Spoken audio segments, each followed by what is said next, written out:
toujours vivre le DMTV, bilile le kamalo bana ebele.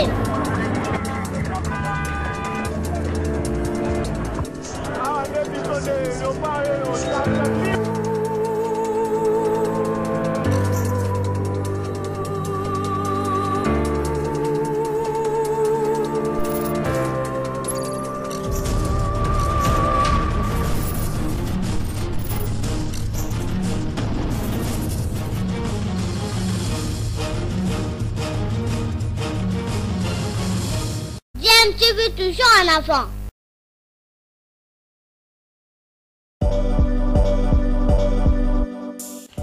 Vous êtes sur DMTV, bonjour ou bonsoir, tout dépend de l'heure à laquelle vous nous suivez. Tout plaisir est pour nous de vous retrouver, mais surtout de savoir que vous êtes nombreux en train de suivre votre chaîne YouTube DMTV. DMTV qui vous propose l'actualité, vous propose également des analyses et des réflexions sur des sujets d'actualité, sur des faits sociaux, tout simplement sur des réalités que nous observons ici chez nous en République démocratique du Congo. Bandeko babolingo balandi ya DMTV mbote na bino lisusu tokutani lisusu lelo pona mwa masolo kaka pona kolobela oyo ezali koleka na mboka na biso ba fait moko insolite oyo ezalaka te avant peut-être ezalaka mais pas na ampleur oyo et tokomi nango lelo. Alors lelo tokobeta bino masolo il y a certaines pratiques culinaires comme on a quand même dans la ville province ya Kinshasa na yebi ke botalaka souvent magazine toujours dans YouTube bolanda ka magazine quelle boule les magazine moko kitoko biso tous on a problème te ya kolobela ce qu'on peut appeler une chaîne concurrente te bazo sala mosala na bango kitoko quelle boule. Je vous invite si vous n'êtes pas encore abonné na quelle boule, abonnez-vous à quelle boule pour découvrir la réalité en mboka na biso totika kobeta maboko pour n'importe quoi.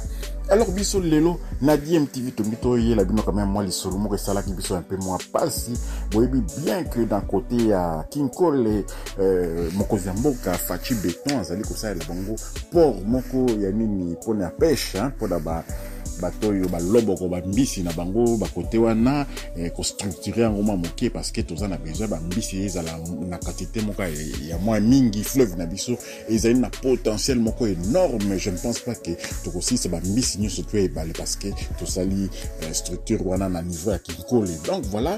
Mais en attendant, qu'est-ce qui se passe? Bana Kinkole, bazan a besoin pe ya kolia mbisi comme il peut kilo pour la bango comme il peut motuya parce que bazo pe ça peut priorité na nous na côté kayango ya pona kozama ba quelque chose pona kotangisa bana ba soins médicaux bani donc otikala ka pona kolia en tout cas mingi bango kuna balia ka ba matiti ba ndunda. Quand je dis matiti, je dis quand même ba végétaux c'est-à-dire ba légumes ba matembele. Voilà un peu ce qui se passe à côté à Kinkole. Alors lelo tolingi to l'accès bino vidéo moko sali biso pas si yakosakanate parce que vraiment ngana eba ki ngote ils ont ça même que les jours prévient déjà o yazo mona ki ako motema na yeko baluka koyoka pour ça qu'on sans ou bien ni na to excusez-nous mais ezate que toujours l'accès bino to bazo lia eloko moko boye mais ezali eloko moko ki bazali na projet ya kolia yango bana mboka bakomi ko sala chasse ya ba magorodo yango eza na feeling ya kosakanate il paraît ils ont ressemblé na mosoli ya soso bakomi ko kolia yango pe koteka yango il paraît bazo teka yango na grand hôtel na hôtel Pullman kuna ezo teka ma parce que boyebi bien que ba français baliaka ba cuisse de grenouille donc biso tozo benga ngo magorodo mais ils allaient ba cuisse de grenouille ba français baliaka rien que ba cuisse mais biso na ebite soki bana mboka baliaka les restes pe ya nzoto ya magorodo yango. Donc voilà. Bolandana no bililio yo explication ya ndeko ya filmaki quand même scène oyo insolite parce que akutana ki nango par hasard ababi mais bana mai bozo sa nini zoka nde bango ba koma ba mipesa misala ya kosala ya kokanga magorodo wana justement dans les buts ya kolia pe dans les buts pe ya koteka yango misuni comme tellement talo et la population a besoin quand même de se nourrir. On commence à se rabattre dans na ba nyama mususu tokana kite ba magorodo ba mpoku ba nini ba mpese bientôt ba mpese ba ndoliama Makele, tu déjà il y a la protéine et belé, tout ça c'est bien. Les insectes, les chenilles, les sauterelles, ils ont tellement de vitamines et belé, mais comme ici continue à niveau il faut faire aussi la différence entre la grenouille et le crapaud, parce que le crapaud, azarana mkongo na ena ba madodo moko boye, ils ont rappé poison, il paraît que tu na est kuna ba utilisaka le crapaud séché boye, parce que ba ibi na mkongo ne wana ezali na mwa poison moko boye, yango mutezo bo mape bato, tant qu'on parle de poison. Mais là, je ne sais pas s'il s'agissait il y a magorodo, il y a grenouille ou bien c'est magorodo, il y a crapaud. Donc bilomo botala nga na expert dans ce domaine là, mais na ibi quand même que la grenouille il y a mingi na kati ya mai et puis azana nzoto moko un peu plus mince là, alors que le crapaud il est donc aux autres le crapaud il est un peu moi monene boy. Donc le crapaud azali plus terrestre, peut-être akineka na mai pona ko pondre ba makina ye, mais a vivre mingi libanda, alors que la grenouille est souvent dans l'eau, azala souvent na mai il habitat naturel na ye. Donc voilà un peu dans quel niveau biso to komeli na RDC wana to komi kolia magorodo lokola ba français balia ka ba kwisinango balobi ke ezali lokola musuni ya soso. Je vais pas me goûter pour na pesa na confirmer ou bien na infirmer na goûter en goûter s'il vous plaît. Donc voilà un peu dans quel niveau to komi na habiter sur na Biblia c'est interdit kolia ba magorodo, mais toujours est-il que na ville province ya Kinshasa un peu partout dans la RDC tellement que tous allez prendre ba maille belé ba ostaniante ba rivière ba ruisseau et ça est belé dans la ville à Kinshasa ba magorodo pe bazali ko créer donc na butu boko yoka bango bazali ko sa ba makeye na bango na ba croix na butu.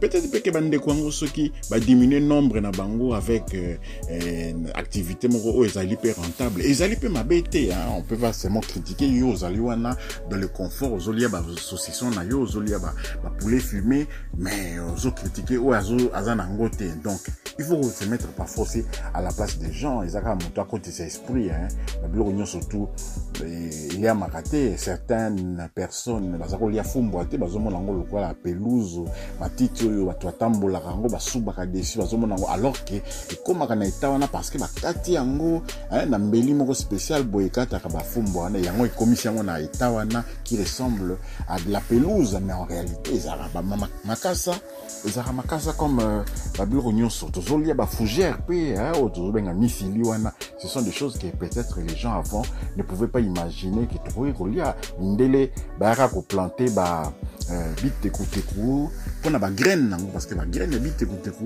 ba c'est la on moi ti moko boye ça na ba vertu peut-être relaxante donc ndele ba graine wana bazo ça lango mais biso ce que tu comprends que non matiti wana pe to ko dame yango ndele ba liaka matiti ya bite kuteku ba planter yango pona ba graine nango. La même chose pour la moutarde pe ça pour na graine ya moutarde ndé soki boniki yango ndé bimisaka soki bo sali formule moko mélange na banini et pe ça moutarde to yebi wana. Mais Congola comprend que matiti ya moutarde pe ça na feeling yango to bengi pointe noire o to benga pointe noire comme les dit mona. En réalité ils alli ba feuille de moutarde yangwana oyezaka ebimaka na période que moi mali les alli parce que le climat ya ba ilanga na biso na ezo ressembler à peu près ba climat tempéré au ya Europe tant au siko ba chaleur zongaka ba moutarde on les botaka les sous-souté. Donc voilà un peu sujet tout ça qui nango ezaki insolite to partager na bino na na kati ya DMTV. On va continuer toujours dans la recherche des insolites comme ça qui peuvent vous intéresser. Ceux qui vous s'épellent quand même dans ce jeu, merci. Là.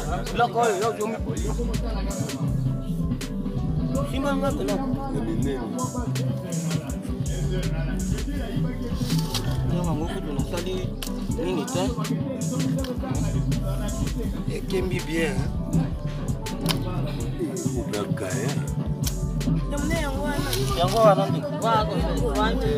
Après ça 2000.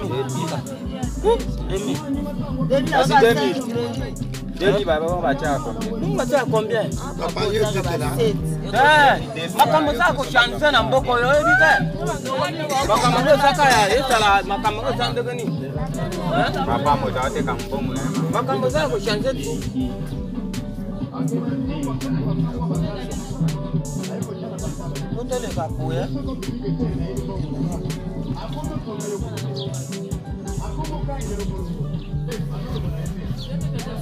Ceux qui vous s'appellent quand même dans ce jeu, merci, beau liker, beau commenter, au bazar non abonné à DMTV, en tout cas, beau s'abonner à DMTV, beau activer mwangonga la cloche des notifications et bimakawana pour ceux qui s'abonner. Comme ça, vous ratez la prochaine vidéo, bisous, en ligne. DMTV, PC Bino, merci et puis au revoir.